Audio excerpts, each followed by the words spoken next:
Senhor Anderson, em Romanos, do capítulo 5 ao 8, o apóstolo Paulo fala bastante sobre pecado. Há algo a ser dito sobre o pecado nessas passagens das Escrituras Sagradas? Sim, Dorothy. Eu gostaria de destacar uma perícope, que é um trecho específico para análise. Em Romanos 7,13 temos o seguinte: Então, aquilo que é bom se tornou pecado para mim? De modo nenhum. Pelo contrário, o pecado, para mostrar-se como pecado, por meio de uma coisa boa, causou-me a morte, a fim de que, pelo mandamento, o pecado mostrasse toda a sua força de pecado. Nessa passagem, o apóstolo Paulo afirma, dentre outras coisas, que o pecado mostra a sua força de pecado. Note, o pecado é uma força. Mais adiante, em Romanos 7,20, temos essa palavra: Mas, se eu faço o que não quero, já não sou eu quem o faz, e sim o pecado que habita em mim. Perceba, o pecado é uma força tamanha que tem o poder de habitar e governar o ser humano. Por isso, o pecado é um ato voluntário humano de força de vontade da carne. Mas, espera, se Paulo disse que faz o que não quer, e assim, já não é ele quem o faz, mas o pecado que habita nele, então o pecado pode ser considerado ainda como um ato voluntário de força de vontade da carne. O pecado não seria um ato involuntário humano nesse caso? Bem observado, Dorothy. Vamos refletir por partes. Primeiro, o apóstolo Paulo quis dizer que a força do pecado é tão grande no ser humano que chegou ao ponto de governar a sua vontade no mundo. Como Paulo mesmo disse em Romanos 7,14: Eu, porém, sou carnal, vendido à escravidão do pecado. Paulo está dizendo que o pecado controla profundamente a nossa carne.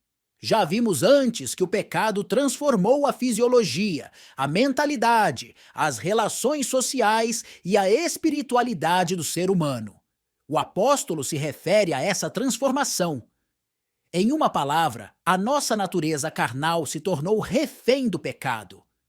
Ao pecar, a força de vontade da carne assume o controle das ações do ser humano no mundo. E ao ceder ao pecado, o ser humano abandona a força do Espírito e a graça de Cristo.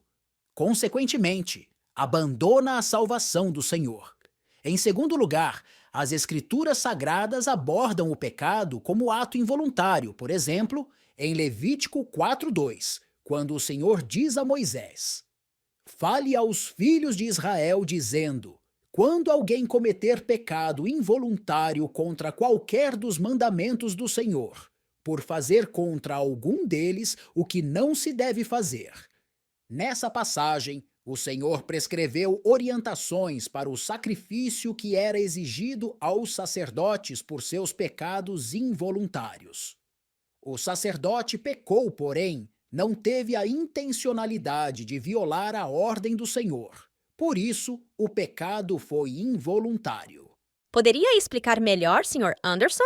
As Escrituras Sagradas também abordam o pecado involuntário em Lucas 15, nos versículos de 1 a 6, na conhecida parábola da ovelha perdida.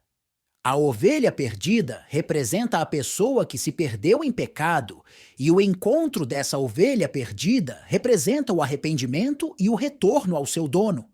E a alegria do dono da ovelha ao encontrá-la representa a alegria no céu pelo pecador arrependido.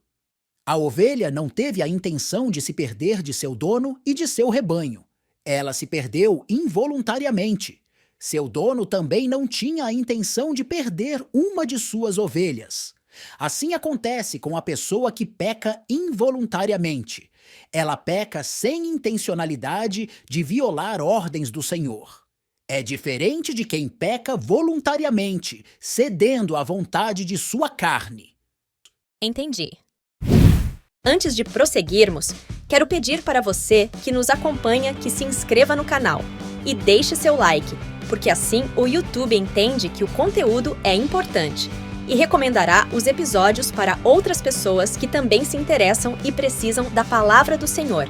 Além disso, você ajudará o canal a crescer, ok? Precisamos lembrar de que quem vive em Cristo Jesus não deve pecar. É verdade, para não se tornar réu de juízo. Exato. Romanos 7 trata especialmente de como a carne exige plena satisfação e prazer. A pessoa que vive em pecado submete voluntariamente seu espírito à força de vontade da carne. Por exemplo, quem adultera ou pratica homicídio ou prostituição ou lascívia ou idolatra ídolos dentre outros pecados, essa pessoa submete seu espírito à força de vontade de sua carne. Não é Paulo quem quer, é sua carne que quer, através do pecado que habita na carne de Paulo.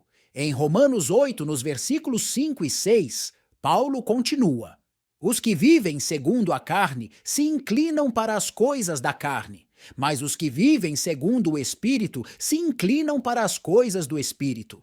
Pois a inclinação da carne é morte, mas a do Espírito é vida e paz.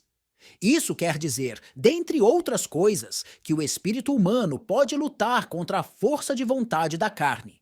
E essa luta é vencida somente em Cristo Jesus e no seu Espírito Santo. É preciso buscar e encontrar Jesus, e assumi-lo e aceitá-lo e conhecê-lo como o único e suficiente Salvador. E é preciso viver nele e com ele e sob as orientações de seu Espírito Santo todos os dias de sua vida, e exercer a disciplina para evitar o contato da carne com tendências pecaminosas.